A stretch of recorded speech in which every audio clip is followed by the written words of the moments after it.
Are you ready? What's ready. the difference between oxytocin and oxycodone? Nothing, because they both make you feel good. Oh, man, you ruined my joke. Really? Did I?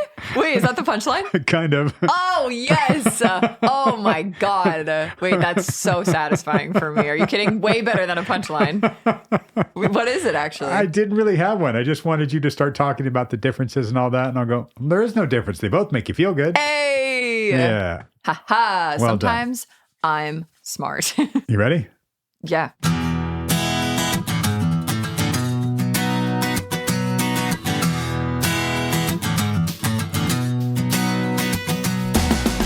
I am Doug Friedman, I am Kenzie Genest, and this is Your Mental Breakdown. the podcast.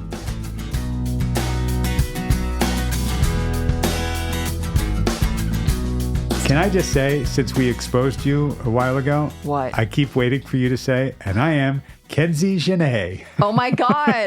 That's so douchey. I can't do that. I never make people call me that. Not even my family calls it that. People can't even pronounce Genest, truth be told. People say Genset all the time. Genset. I think maybe I'm making fun of Dyslexics? dyslexic people because, but that's not what they've said. But a lot of people, I guess, reading Genest see Genset.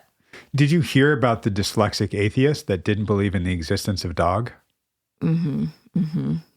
See, I knew that was coming too, but I was Right. trying to jumble the letters in atheist. I but did it. I get did it for you. I did it quickly. That was Although good. I will Yeah. say Okay. that there is something wonderful about dogs that I believe in that I read this. It's about oxytocin. Oh, okay. And this is kind of why I was saying this. So look at that. We somehow segued to what I was going to say from the very beginning. Were we recording that part? Yeah. In the beginning? Absolutely. Where I ruined your joke? That's right. Oh, good. Okay.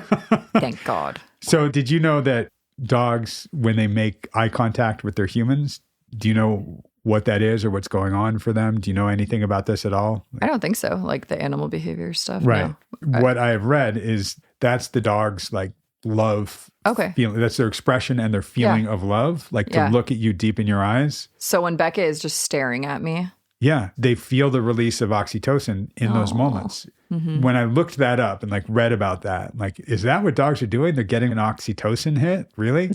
A hit. Right? I mean, that's what they call it. They call it the love hormone, the oxytocin hit. Yeah. And they say, it's the same effect that mothers have when they look at their babies. Oh, yeah. Right? That's what we think of when we think of oxytocin is the mother-child bond, right? Right. It's and released. there is an exercise that I give my clients. Oh, is it the naked hug? Yes. Yes. Uh-huh. Cool. And I don't know if we talked about that on here. I mean, I've Not told on you here. about it. Yeah. And no. it people are like, the naked hug, what? Yeah, you hug your dog naked. Actually, for a second, in DC, my old dog, Franklin, Yes. shout out to Franklin, wherever Shout out Franklin. he may be. When he was a very, very young puppy and we gave him his first bath, he came out of the bath shivering. So I put him on my bare chest and then put a towel You've over told us. me this. Yeah, it was like the most loving Aw. thing. And he felt it and like bonded us. And it was incredible. Skin to skin. Yeah. Contact. Skin to fur. Right. But that's the oxytocin thing. And the essence of a hug, and I've looked it up and I've read some studies on it. They say that to have an actual exchange of physiological emotion in a hug, it needs to last for longer than 6 seconds. Okay. So I will start with clients, especially couples. I'll say, have a hug when you guys get home and you do your transition, like Yeah. come together for a 20-second hug. Wow. Right? Yes. Minimum 20-second heart to heart, whatever that A is. real right side to hug. right side. Right. Yeah. Right. Heart to heart, at least 20 seconds. And they'll go, yeah, whatever. And I'll go, no. I want you to count out 20 seconds. It's going to feel longer to hug. Oh, yeah. And we work up to, I want you to hug for a full minute. And then with some of them, I'll go, I want you to put on a song or something. Just play something that's your together song and embrace for it. Just hold each other. Don't dance. I mean, you can rock back and forth, but just hold each other and feel your heartbeats. And what we then build up to is the naked hug, which is not sexual. It's just... No, it's sensual. It's sensual. It's feeling each other's bodies and feeling the heartbeats and having that exchange of energy and oxytocin. It makes me think of, in sex therapy, sensate focus. I do not. Tell me. Really? You've never I heard don't. of sensate focus? Doug! He's heard of it, okay? Obviously. It's like sex therapy 101. Educate me. Well, sensate focus is focused on sensate. Oh my God. You almost made me spit take my tea. I'm sorry. Okay. No, it's a very sensual sex therapy practice that helps couples. Well, gosh, it helps couples with so many things, mostly mindfulness and like feeling each other in a way that is not for the purpose of sexual intercourse or orgasm. It works up to that. So it goes in phases, basically.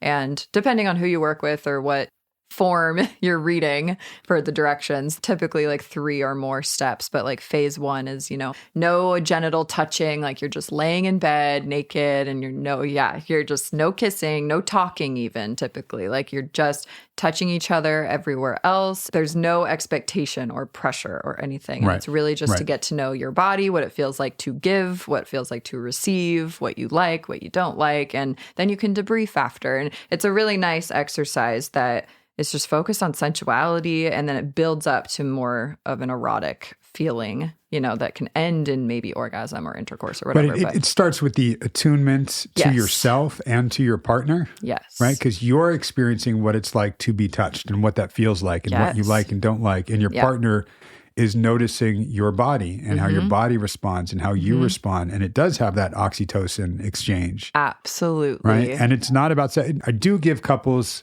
the homework sometimes of be flirty, but not sexy. Like don't have intercourse. I think there's one that a lot of my clients now know that I say that I had a client many, many years ago where the female would be brushing her teeth and the male would like come up behind her and just grab her. Yeah. And it was like, ooh, that was sexy for him. He liked that because she had the little booty wiggle when she was brushing her teeth. Sure. Right? Okay. Yeah. And it was just about having that be a flirty moment. She, however, felt pressure when he would do that because she thought that meant he wants sex and wants it now. And she's like, I'm brushing my teeth. I'm getting ready for bed. This is not sexual for me. Yeah. Right. So we had to work on that and have it be like, let's just have it be a flirty thing. Like I'm just appreciating your body and I'm just showing you something. And, you have to recognize when is the time and the place for it. Sometimes that's not wanted. Yeah. Right? I think that's something that's great about Sensate Focus is that it opens up communication. You feel more vulnerable with each other and able to talk about consent and what you like and don't like. And you just feel more, it and and where, and it just makes you feel more connected. I've had actually pretty good success with couples using it. Like they've really felt more connected and it actually lowers the expectation and pressure of sex. And, if there's mismatched libido, it can be really good. Yeah. Yep. Ironically, a lot of couples I give this exercise to will then come back to me in like a week or so. Sex. I'm like, oh, we had great sex. It was amazing. Like, oh, we're sorry, we didn't do it right. I'm like, I think you did because you got to that point. Well, I mean, the spirit of it is that we take that pressure off. And if you had sex without the pressure, great. But let's try to lean into the exercise again without it resulting in sex. Yeah. Some sex therapists are very stringent, like strict on the following the phases, scheduling the sessions, do not have sex, do not touch genitals, like very, very strict on that. And, it's debatable. Right. I've read different things. Yeah. And it's going to seem like a very wrong segue, but it's not. Oh, God. Going back to dogs. Yes.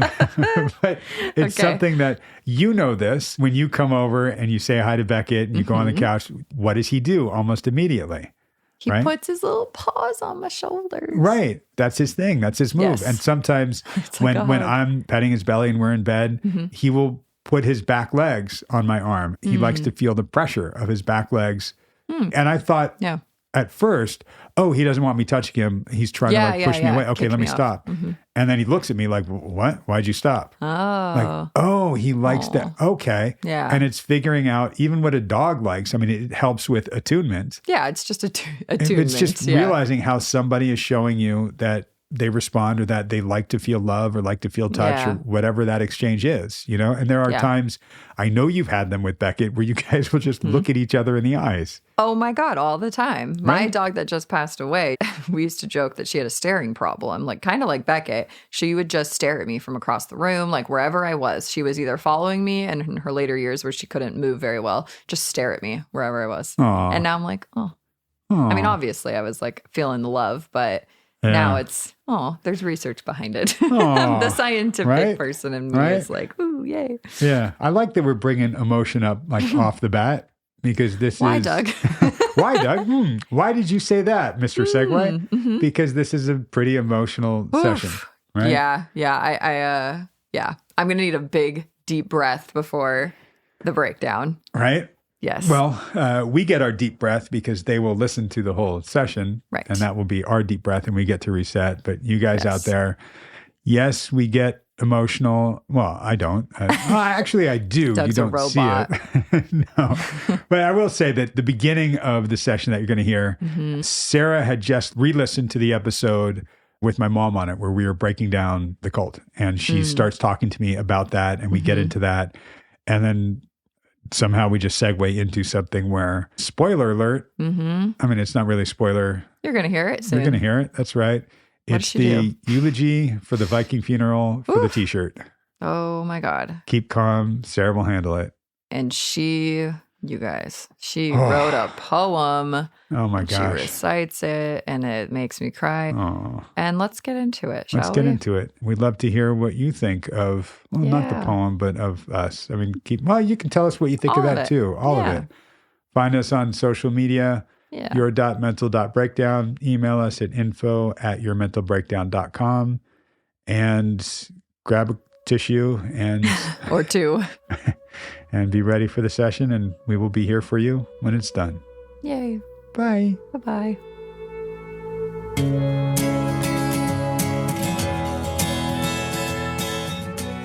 Life finally gave me my karma in all this. Meaning good, something good happened to me. Normally, I'm the most unlucky person in the world. Right. This has all just been such a great experience. And it's funny because I'll like listen to obviously the beginnings of your episodes on the podcast because those are fun.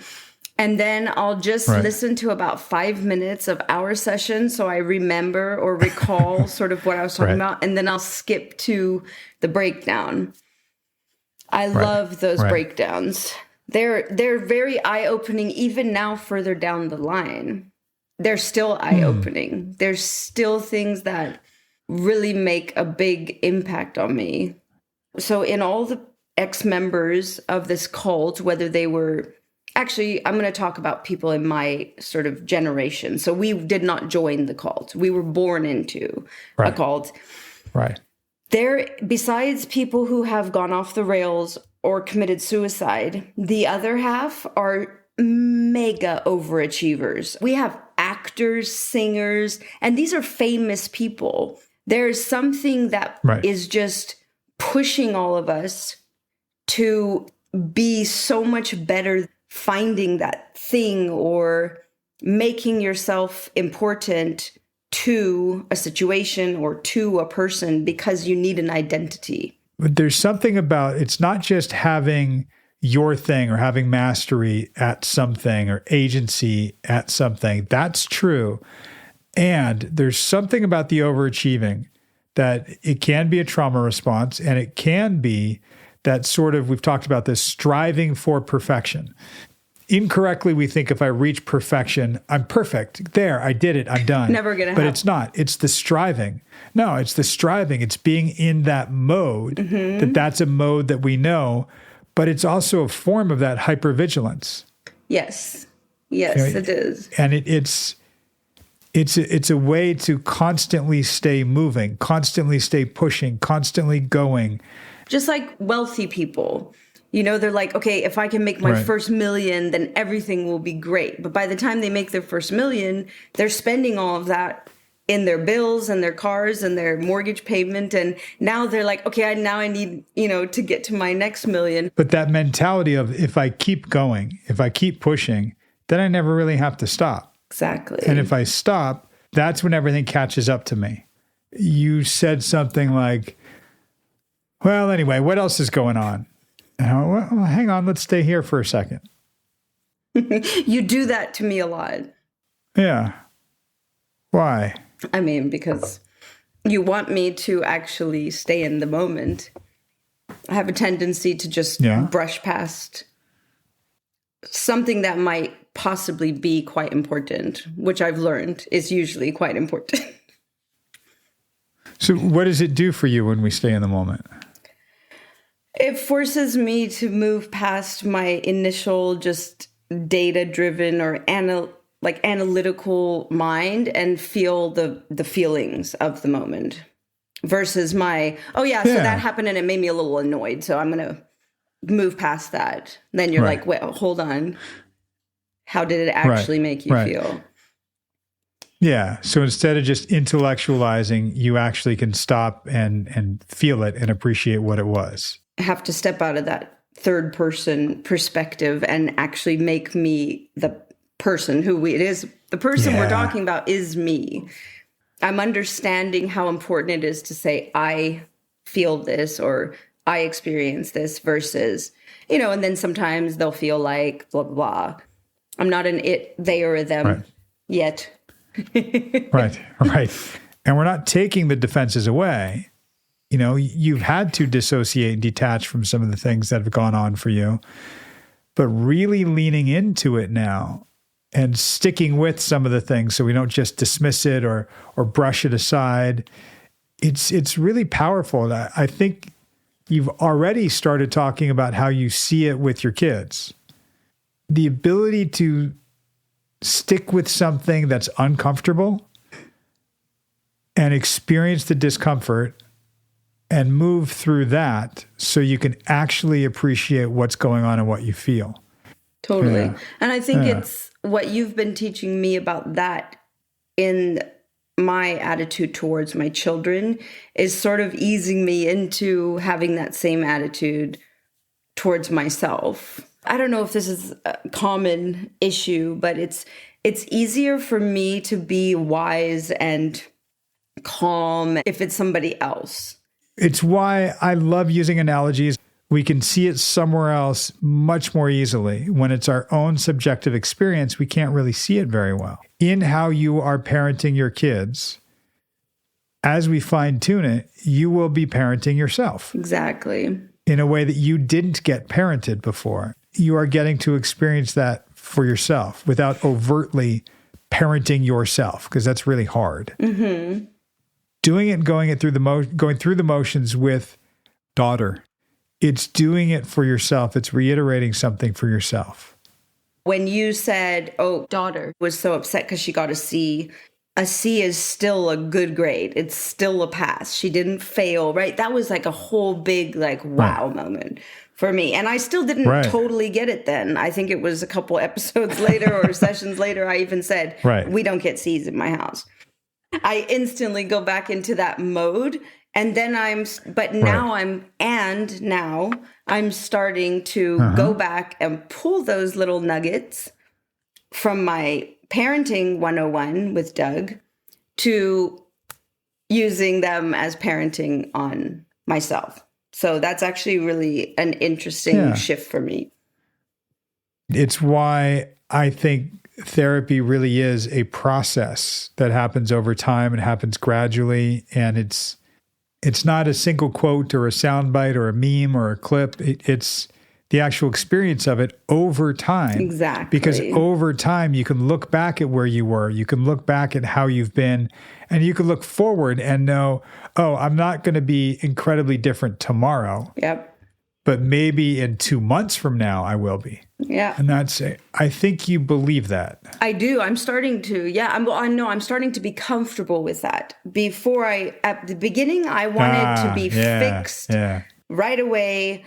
Then I started getting in this place where I was like, oh God, this is going to take a really long time and I don't know what's going to come up. And now I'm kind of just in that place of accepting whatever it is that comes up. Each week for me is like, it's another step on this path that I think is exactly what I needed. And I'm not fearful of it anymore. There's now a path in front of me that I'm happy to sort of just slowly walk down or at the pace that's needed, whether I'm comfortable with it or not, because you've taught me that.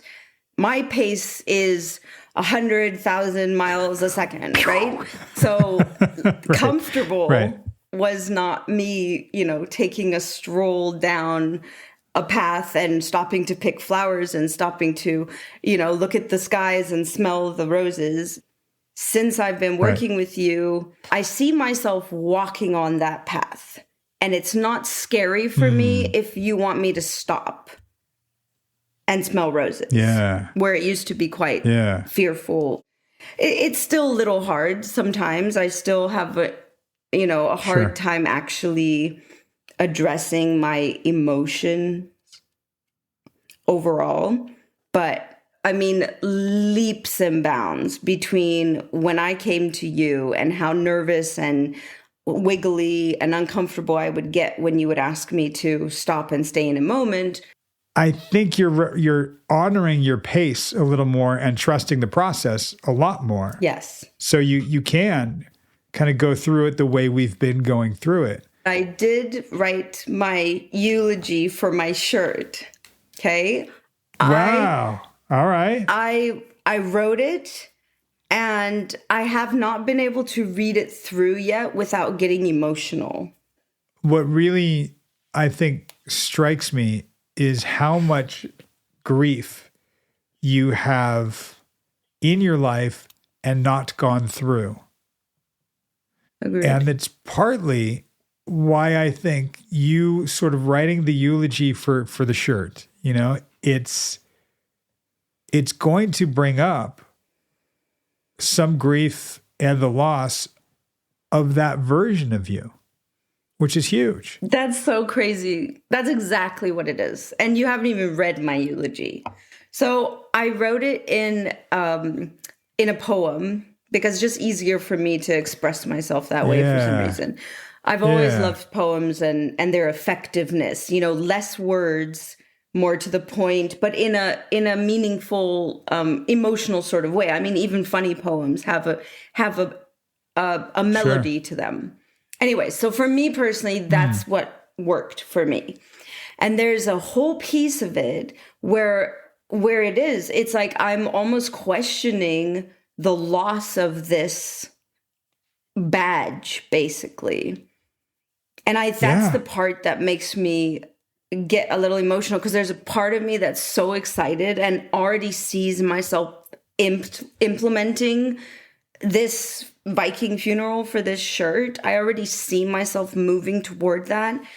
But there's a part of me that is scared to let go of that, because it's almost like a part of me is dying in a sense. It's a big part of me too. So it's if I'm not this, what am I? There's a whole element of that.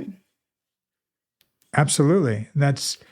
There's a lot in psychology and everywhere that says in order for new parts of yourself to be born and to thrive, old parts of yourself need to die.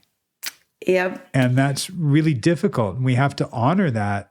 And I say honor that because it's not just mourn that, but honor it. Like, this was a part of me that really served a great purpose, and thank you for that. And I no longer need you. Right? Yep. And, if you have it in you, I'd love to hear it, whether it's now or another time. But Should I try? Try to read it without getting emotional, Doug? Okay. I'll try. What about reading it and getting emotional if you get emotional? Right now, part of our work is to allow yourself, this is what we were talking about, to go to that emotional place. You don't have to stay there. You don't have to run from it, but we're going to touch the emotional place. All right. So what I did was I actually have a picture of me wearing the shirt and my sister saying, "She's just down the hall if all else fails." So I put the picture there while I wrote my eulogy. So here goes. Okay. Keep calm and let Sarah handle it, the motto of my life. Protecting all but myself from life's struggles and strife. She's just down the hall, my sister would say. This shirt, my badge of honor, day after day. For many years, I wore it with pride. All in need, on me they relied. Day by day, I added more weight this badge of honor becoming my fate. I can't. Okay, hold on. It's okay. Take your time. Take your time.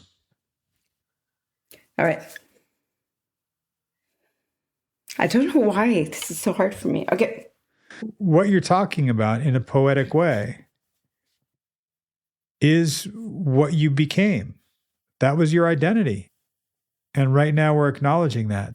So you don't have to just get through reading this. You can feel what you're feeling about it. That's the point of this. And it's very moving. And part of it being so moving is how much you're moved by reading it.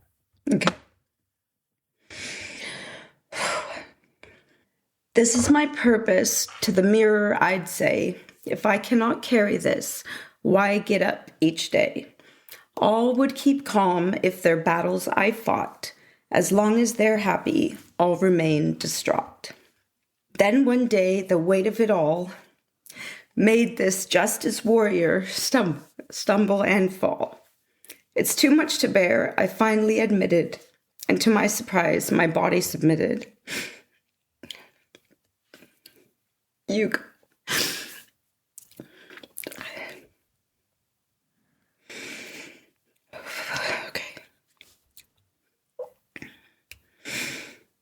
I was going to have my daughter read it. I'll just play it for you. Okay, here we go. I didn't want, but then I didn't actually want her to read it. So, I got this. All right, here we go. I wanted to stand, but I didn't know how. This was who I was, so who would I be now? I needed help, but had nowhere to turn. How do I lay down this badge I had earned? Help came my way. Help came my way by fortune or fate. A kind soul reached out to help me balance this weight. It took many months, but I've started to see handling it all was not all I could be. A reminder of strength. During my time in hell, who this shirt made me had served me well. Now my life is beauty. I'm in hell no longer.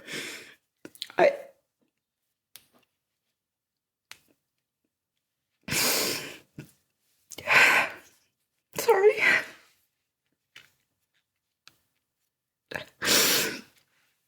Okay.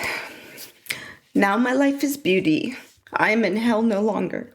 I do not need a shirt to make me feel stronger. I want to say goodbye to...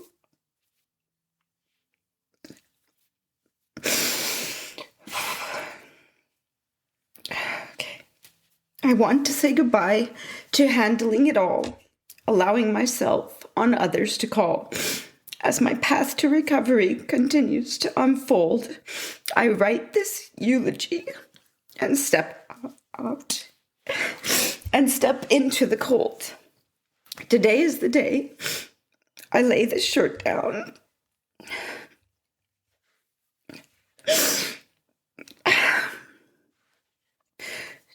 This is actually my favorite part of the whole thing. So I don't want to cry for this part. Okay, today is the day I lay the shirt down, douse it with oil, and burn it to the ground.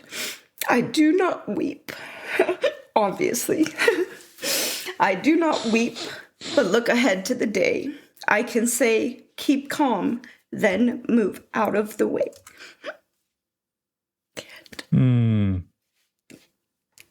Wow. Whew. Thank you.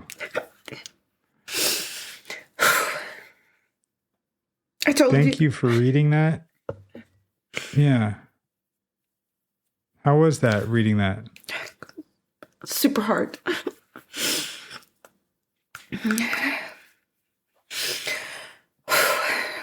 I know I have a problem with accepting myself as in an emotional state.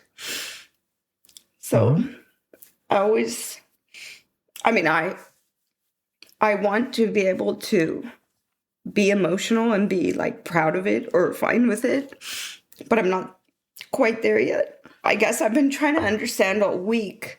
When I wrote it and then reread it, I was like this, but obviously I wasn't trying to read it out loud, but I was getting very emotional. And so I was like, whoa, like why? But clearly there's a lot going on. Yeah. And look, I don't know if you're able to say this to yourself. I don't know if you could say it now.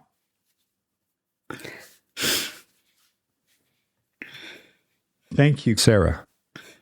I love you for who you were and who you are. I think a couple months ago you could say that, but you wouldn't feel it.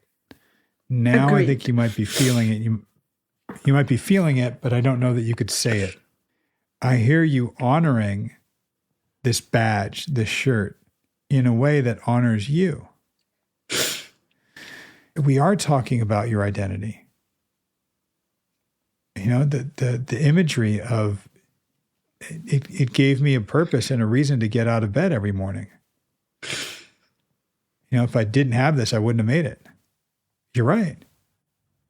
This was your way, how you did it. Yeah. And you're saying, thank you, and I don't need this anymore. It's huge. And why it's so hard to read, even now, like the tears that are coming just as we're talking about this, because it is emotional and you're allowing yourself to feel the emotion. If you recited that poem to me and read it perfectly, it would not be perfect. What you just did was beautiful.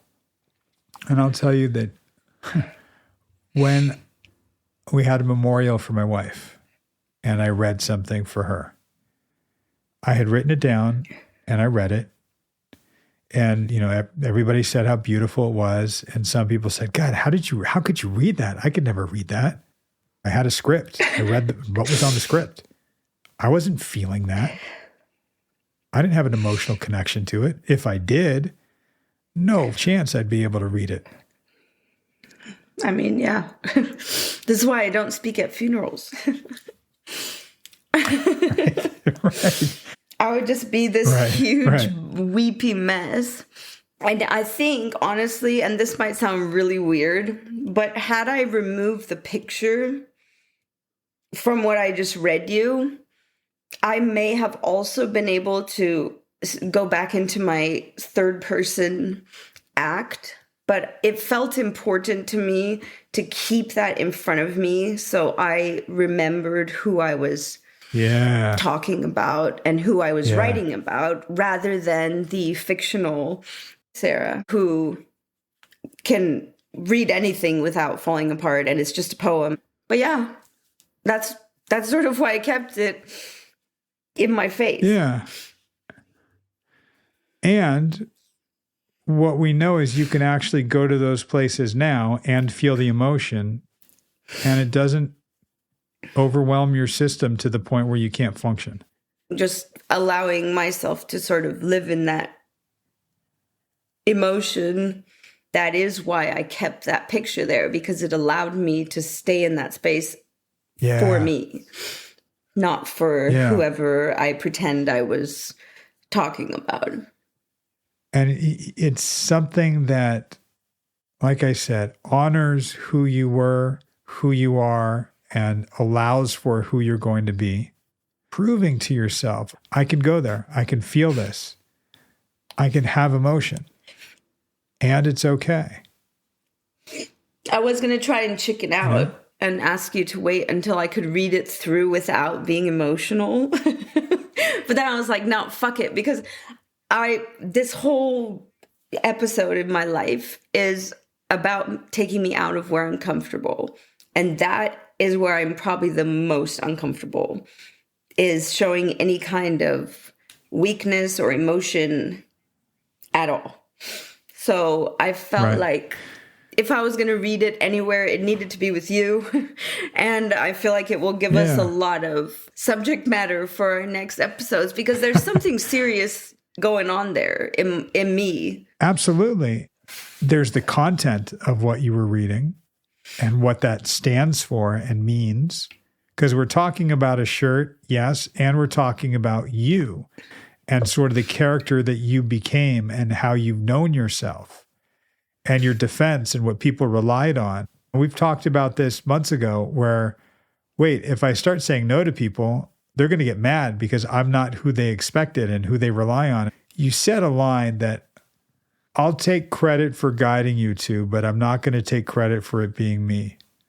Justice warrior? You said the kind soul. Oh, yes. Well, that's you. Right? That's you. Well, in my poem, that's you.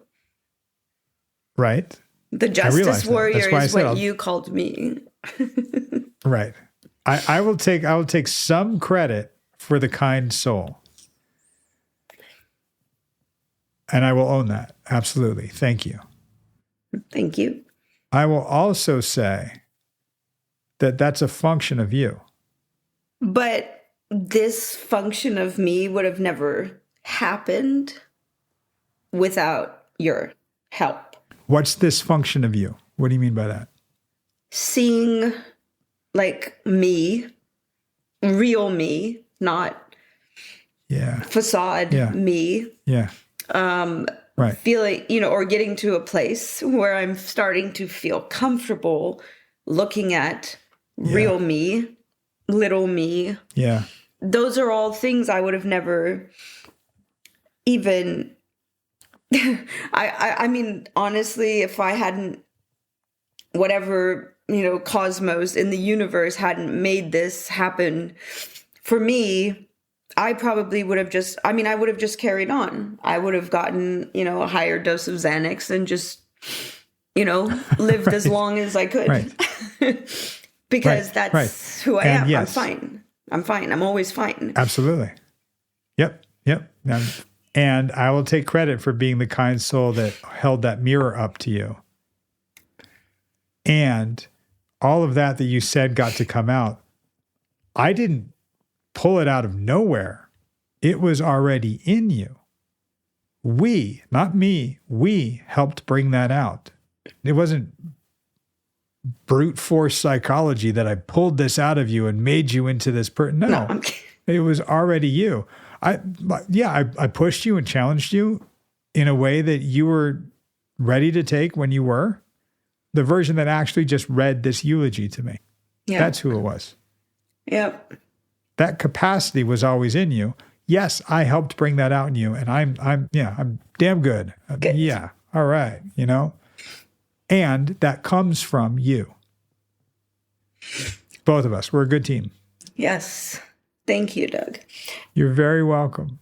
And it's something that I hope you will get to appreciate you and how you are, not just as a function, certainly in reading the eulogy and what we're talking about, not as a function of being the one that's always calm, that can handle things that people go to, and not just as a function of how you are with boyfriend, with daughter, with son, with your siblings, how you are for yourself.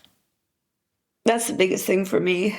It's easy for me to be emotional and caring for everybody except for myself. Yeah, it's not easy, but it's getting easier, and you're doing it. You have a different aura to you.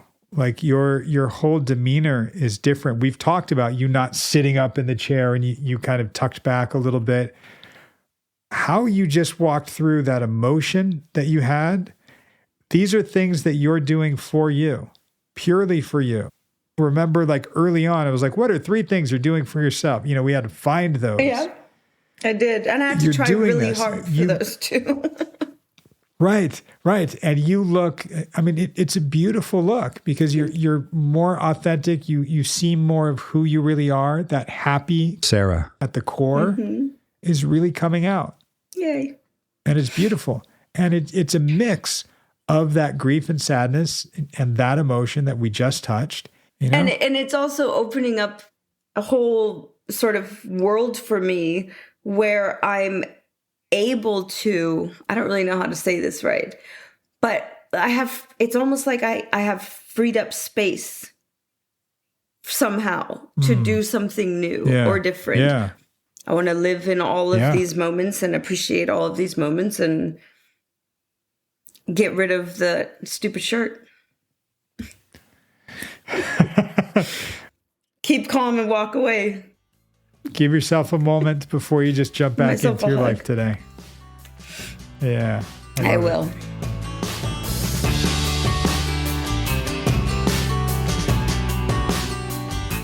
Are you getting teary already? No, maybe. Grow up. I'm sorry, I'm just such an empath. All right. You ready? Yeah, sure. Ready as I'll ever be. And we are back. We are back. Ooh, right? I don't even know where to start with this one. Yeah. It's hard not to start with the meat of it. Yeah, it is. Like, how am I supposed to go back to the beginning of the session right now, which has some really valuable nuggets, but that poem just steals the show for me. Yeah, I'll say this about the beginning of the session. Okay, yes. There were a few times where she's talking and I'll go, wait, let's stay here for a second. And she's like, oh yeah, you do that to me a lot. Yeah. Right? That's kind of what kicks it off, is getting her to stay in the moment. Mm-hmm. And for you guys out there listening, there were times in the actual session when she was reading the poem where she took herself out of it and she interjected in the middle of reading the poem, which I'm sure, Kenzie, you're going to comment on. Well, yes, of course. And I wanted to take those out and cut those out because I wanted you just to hear the actual poem the way that Sarah intended it to be without her interjections in there. But they were in there in real life, and Kenzie and I will talk about that in a little bit. And the whole idea is staying here, staying in the moment was, I guess, the theme of the session. Absolutely. I mean, that was my first thing, was just the fact that her progress is really in understanding the importance for her of opening up to the feeling. And when she's reading the poem, it really is, oh my God. I mean, it's so touching and even emotional for me to hear her interrupt herself, because it's really just her fighting with herself. It's, she's made so much progress, but it's still naturally very uncomfortable for her to stay in it for that long of a time too. However long that poem took to read out loud, like, that was hard. She admitted that was really hard for her. It's, I think, a very telling part of her process. I don't know. It is. It is. It really is about the ability to stick with something so we can really appreciate how hard something is. Mm-hmm. There are some times when we can say, oh yeah, that just got me emotional. Okay. But are you allowing the emotion to be there? Right. Are you just intellectually, cognitively saying you're emotional, or are you actually feeling emotional? Right. Yeah. And I think she obviously knows what it's like to just intellectualize a feeling or thoughts instead of actually just experientially sitting in it. It is really uncomfortable. Yeah. It's really, really uncomfortable. I think in the beginning days of me being a therapist, I was uncomfortable sitting with them in these big emotions because I thought I had to save them. The process of therapy that you guys are talking about in the beginning, it is just, she wanted to be fixed right away. And I want to fix people right away, or at least that's what I wanted. And now I think we've all realized that's not the point. We're just here through the process, through the highs and the lows and the really, really strong emotional moments like this eulogy. Oh my God. Yeah, it's ironic because you said, and I think we said it in the session, or she said it, that she just wanted to be fixed right away, right? Yeah, we can relate to that. Right, and we've been building up to this. We've been talking about having the Viking funeral for the shirt and for that sentiment, really, for a long time. And this is, we know because we number the sessions. That's her 43rd session. Right, wow. So if we think about it, it's one session a week, thereabouts. It's been about a year. Wow, yeah. 11 months. That's significant. Right. Yeah. So we're around the year mark of her therapy. And it's now that we're getting to, I wouldn't call it a fix, but something that is monumental. Yeah. Monumental for her. I mean, she literally says a big part of me is dying. Yeah. And sounds so morbid, but it is a positive thing. Well, it's positive and it's uncomfortable because part of her is dying and she's asking, then who am I? Right. Right? If this part of me is gone, this part of me that has served me for so long, but is no longer serving me, what's going to serve me? Right. What does my life look like without this? Yeah. We've talked about before on the podcast in sessions with clients that in order to be this new person that you want to become, old parts of you have to die. Yep. And that's what change is. And change sometimes is hard. Change. It's evolving. It's becoming. Yeah. It's beautiful and it's difficult. Yes. It's both those things. And that is, that's life. Okay. If I really think about it too hard, I'll start crying. Something about listening to Sarah really triggered an image of my mom reading and crying. Oh, wow. I think that's why partly it made me so emotional. I'm also PMSing, so this was heavy for me. But there's something about a mother getting into her feelings and allowing herself to feel, something about a woman who has been through so much. Yeah. And I see that in my mom. I see that in Sarah, obviously. And just hearing her tears, the emotion, the raw emotion, it really, really touches me. I'm really struck that when we started talking about it and she was saying that it's going to be really emotional. I'm going to try to read it without emotion. Yes. I had this down too. Yeah. What about reading it and getting emotional? Yeah. And I love that for a couple of reasons. One, because you would think, and this is me being kind of an asshole, but there's a point here. After a year of therapy, right? We've made all this progress and she's still saying to herself things like that, right? Yeah. I'm going to try to read this without getting emotional because she still automatically has that belief that emotion is bad, right? Or that emotion is uncomfortable. Right. And it just goes to show, I think, how deeply embedded those beliefs can be and just how, I mean, for her, a trauma response really. Right. And can we just say we were talking about the episode she listened to with my mom breaking down the cult, and we were talking about the cult. And I just said, wow, you've had so much grief in your life, so much grief that you haven't even gone through. Yes. Right. That is crazy. And then I said, that's why I wanted you to write the eulogy for the shirt. And she goes, oh my God, I did.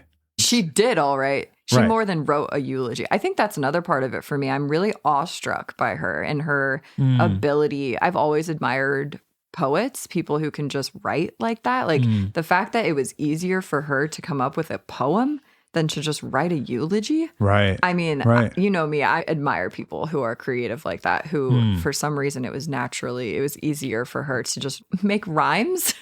I mean, that is effortful and so thoughtful. And it landed so beautifully.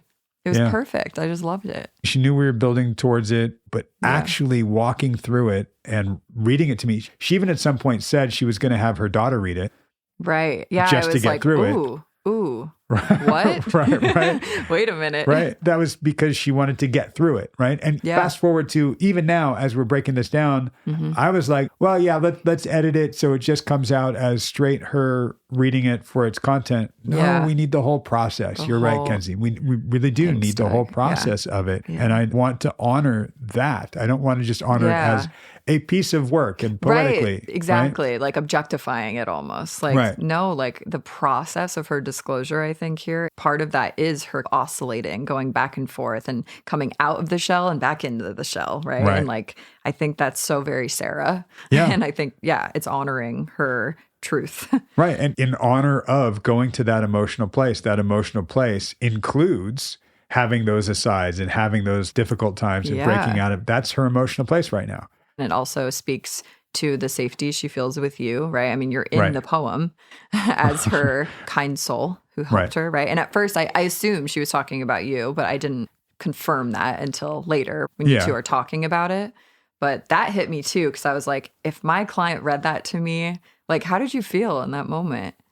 I don't remember exactly what happened to me. I'm sure it was a mix of, I felt a little sense of pride along with a little sense of embarrassment. Like I want it to be about her, not about me. And then I have to go, oh, your head cocked. Wait, what was that? Well, embarrassment is interesting to me. Like, where would embarrassment come from? Oh, don't make it about me. It's about you. Is that embarrassment? little bit. Like, I don't want to be called out. Don't bring me into this. Like, ooh, no. Interesting. That would just be you. Like, right. Yeah. In the same way that I'll say to clients, give yourself a pat on the back. This was her giving me a pat, and I need to actually say thank you, period. She and needed take that. it. Yes. I was happy that you did that too, right? Because I think a lot of therapists maybe would be like really just putting it back on the client, but this is a real appreciation. Like you in that moment needed to take it. Yeah, absolutely. I do have some pride in that. This is what I do for a living. Of course, right? Yes. And I'm not going to just say this, but this part is also true. I see that as, again, the mirror. Like you mentioned that. There's something about her that allows her to be with this person that allows her to open up and blah, blah. Well, I like that you mentioned like it is a team effort, right? Like we can only do what we're doing with our clients because they are who they are. It's a co-effort. This is kind of just a random thing, but I really like, what about reading it and getting emotional, right? Like I like your reassurance or the way you framed it of like, just touch it. You don't have to stay there and you don't have to run from it, right? Like you just touch it while we're here, just for now. And then we can compartmentalize or do what we need to do to move forward. But for like right now, let's just try sitting in it. Yeah. And I felt like she needed to hear that because there's still a part of her that's afraid to open the floodgates, to open that Bruce Almighty drawer. And this is like not just opening the Bruce Almighty drawer, it's opening that whole file room, Yeah, and this is more than just talking about doing it outside of session, but actually having the experience of doing it together in the session. I think in session, it's one thing to talk about doing coping skills or whatever outside of session, but doing it together in the session is a whole other beast. Or even talking about, we're going to have a Viking funeral for that t-shirt. Okay, yeah. We're going to write a eulogy and work up to that. Okay, cool. Yeah. Like, here it is. Oh, wow. Wait, I did the exercise and oh man. And then doing the exercise is one thing. Standing up, so to speak, and reading it and taking ownership of that. Did she stand up? No. I'm just saying that. Like that's why I said so to speak. I had a lot of right. I had a lot of questions about it. Like, did you know she was going to recite it this day, or did she kind of just whip it out? No. Right? Yeah. No. Didn't know. Did you notice too? Just as like a kind of side note here, I'm sure you did, that while she is progressing or while she is reading this poem, she's enunciating pretty hard. Yeah, part of that is a little bit of that protective. Of course. And also part of that is performative. Yeah, and not in a bad way. I think it was part of her automatic kind of perfectionism tendencies, right? Like just trying to be perfect, be great. Right. Yeah, but I thought that was interesting when things are that important or emotional, we slip back sometimes into some old habits, right? Yeah, and even what I was saying to her, if she recited the poem to me and read it perfectly, it wouldn't be perfect, right? So it wasn't about getting it perfect. Right. It's just the experience of reading it. That's why I mentioned to her the memorial that we had for my wife. I wasn't that emotional reading it. I read something for her that people were like, oh my God, that was beautiful. I could never have read something like that. How did you do that? Yeah. And I was like, I even told Sarah, because I was playing a role. Yeah. I wasn't present.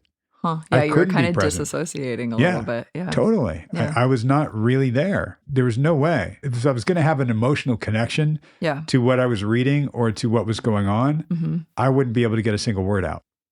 That makes sense. Yeah. And I imagine, I've been to a few funerals. I imagine that's what a lot of people are going through in those moments because they're still kind of in shock. Yeah. Also, just the act of reading it in front of people. Like, there's a lot, that performance anxiety, the public speaking. I mean, all of it. Sure. I can imagine you kind of freeze in a way and you just, you disassociate or whatever.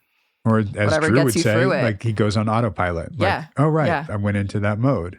That's the sharing the story as a therapist piece that I think sometimes I get a little about because I'm like, oh, so you're just assuming that that's where she is without having her make the connection with that story. Does that make sense? Yeah. Okay. I mean, that's something that I do quite a bit, which is I lead my client. Oh, you admit it. Oh, yeah, absolutely. Yeah. There are different schools of therapeutic thought of, no, you never lead your client there. No, you don't do that. You let them discover it. And I found both to be effective at different times. It depends. Right? And what I'm clocking for Sarah in this session is she just did something she almost never does, which is she's getting in touch with her emotion. She's letting the emotion come out and she's feeling it. She is breaking down while that's happening. So isn't it the opposite then of what you were doing at the funeral? What I'm saying is at the memorial, I was not emotional when I read the thing. Yeah. When I watch the memorial, I get incredibly emotional. Okay. And the emotion comes out. Got it. Right? So what I was saying is where you are now is in the place where you are in touch with the emotion and it is coming out. Okay. Right? Yes. And if you think about it, me reading what I read would have been Sarah reading this poem perfectly, quote unquote, without any of the emotion in it, and then going, there, what did you think of that? Right. How was my performance? Yeah. As if it's a piece of work or something. I'll be very interested to hear what happens with Sarah when she listens to this episode. And she said she doesn't always listen to the actual sessions. She just listens to the intro and the breakdown. I have a feeling she'll listen to this one. Yeah, I hope so. Yeah, it would be hard and valuable, hopefully. Right. It's ironic and tragic and beautiful that when I had somebody video the memorial, at one point in the video, it cuts out right during what I'm reading and then comes back in. Whoa. And when that first happened, I got pretty upset. And then I realized, oh, wow, this reminds me of our wedding video. When we got married, I had somebody filming it. And right when we're giving our vows, when it comes to my vows that I'm reading to her, it cuts out and then comes back on. Really? Yep. And you lose a line. Right? Oh my God. That's weird. Right? That's what I'm saying. It's like, so for some reason, it allowed me to go from just being mad or frustrated and just going, oh, well, that's life. It's life. Even if it's a coincidence or if you make some sort of meaning out of it, like that's just what it is. I was going to whip out the quote that she ends with. Keep calm, then move out of the way. Oh, yeah. I mean, that hit like a ton of bricks. Right. How did that hit in you? the feels. Because the whole point of this is that she, like what she's letting die here, letting go of, is the keep calm. Sarah can handle everything, right? She's right down the hall. She'll take care of everything. Right. But now we can keep calm and I can step out of the way. I can let other people take the reins or I can let other people help. At least that's the way I interpreted it. Like she's letting herself take a breather sometimes, right? Like take a break, not be perfect all the time, not be on all the time, not having the pressure or expectation on herself of handling everything and being able to move out of the way for life to happen. I love that she said, I do not weep. As she's weeping. As she's weeping. I mean, and even perfect. her going, I do not weep, obviously. Right? Yes, but that's so Sarah. That's totally perfect. Yeah. But the line and how she wrote it was, look ahead to the day, I can say. She's not currently saying, keep calm, then move out of the way. Oh my gosh. Wait, okay, that kind of changes things because I only wrote down the quote, keep calm, then move out of the way. Right. The line is, I do not weep, but look ahead to the day. Okay. I can say, keep calm, then move out of the way. Yeah. It's saying that I'm not better right now. Yeah. I mean, arguably, I would say she is better. She is. And she's it's all getting relative. better. Right. Yes. But still, I mean, even then, I think the hope that is there, the fact that she has hope for her future self is still just as amazing because she will get there someday. I think for her, even saying afterwards, I want to be emotional, be proud of it or be this. I'm not quite there yet, though. Right. That's why I'm curious whenever we are now in real time. I think it's a year after this. So where she is hearing this a year later, what that will do for her. Ooh, I can't wait to hear about it. And we won't know for another year. Oh, God. Stay tuned, everybody. Right. Okay, well, one thing that you said really, really, I don't know, it just struck me. But the whole, like, I love you, Sarah, right? Being able to say that. You were like, a few months ago, you might have been able to say it, but not feel it. And now you can feel it, but not say it. Can you please expand on that? Because I love it. And I think I understand it, but I just want to hear it from you, like what you think that meant. So to be able to say it and not feel it, like that's intellectual. Of course. I love you, Sarah. Of course. I know I love you. Yeah. But I don't actually believe it. Right. Yeah. I don't actually believe it. I don't actually feel it. I might believe it, but I don't actually embody it. I don't feel it. I'm not connected to it. That's a good distinction. Yeah. And the flip of that, I can feel it, but I can't say it, because when you actually feel it and have that emotion, it overwhelms you and you can't say it. Yeah. Oh, but there's the hope piece again, right? Someday to be able to say, I love you, Sarah, and offer herself the compassion for her past selves. Yeah. Ooh, I can't wait for that session. Yeah. Did you want to ask her for a copy of the poem? I would have wanted to. Really? Well, because here's the thing. You're listening to it once, right? And you're probably not super honed in on each little word and the content, right? Like, you're a therapist, you're focusing on the process and you're there with her emotionally, you're present. Sure. But is there a part of you that is so curious and wants to like go back and really dissect it or just have it for reference? You know what I mean? I mean, that's actually a very good point and observation. And it might be when she listens to this episode and we go, yeah, what do you think about going through the actual poem and going through the words and going through, like, I am personally curious, has she done something with this poem? Yes. Is it just tucked in a drawer, or did she frame it somewhere? Or you haven't asked her? I don't remember, honestly. Oh man, I'd be really curious too. Like if she actually did something with the shirt too. I'm curious what the shirt is doing now. I really also, I mean, this is my last point here, but it's the end of the session where she just says, it's almost like I have freed up space to do something new or different. Yeah. Wow, you let a part of yourself die, right?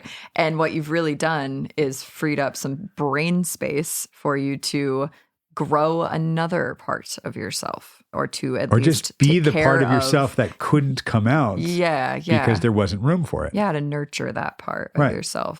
Oh, I mean, it just makes me think of anyone who is in therapy or who is in recovery and they're working on anything, an eating disorder, a substance use disorder, anything that takes up so much brain space, trauma, right? Right. Once you really process that and work through it and you're able to forgive or whatever it takes, you know, to let that part of you go, you really make room for the actual part of you that is sustainable, I guess. Is that the right word? It's not just sustainable, it's like survivable, like the part of you that... thriving, not just surviving. Yeah.